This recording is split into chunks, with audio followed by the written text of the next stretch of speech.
എവിടെ പോയി ജീവിക്കും ഞങ്ങൾ? എവിടെ പോയി മത്സ്യബന്ധനം നടത്തും?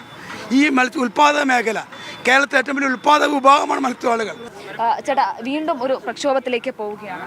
പ്രക്ഷോഭത്തിലായിരുന്നു ഞങ്ങൾ പണ്ടും.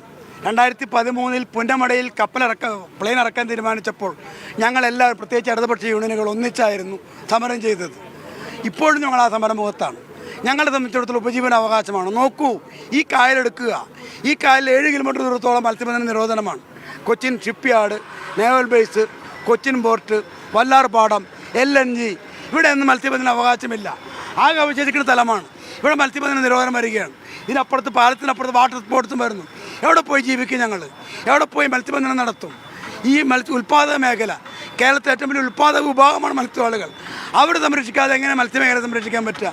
ആ പരിസ്ഥിതി എങ്ങനെ സംരക്ഷിക്കും നമ്മൾ? അതുകൊണ്ട് പരിസ്ഥിതിയെയും മനുഷ്യനെയും ഉൽപ്പാദന സമ്പ്രദായത്തിനെയും സംരക്ഷിക്കാൻ ആവശ്യപ്പെട്ടാണ് ഈ സമരം നടത്തുന്നത്. ഒരു തുടക്കം മാത്രമാണ്. കേരളം മുഴുവൻ ഞങ്ങൾ വികസിപ്പിക്കും.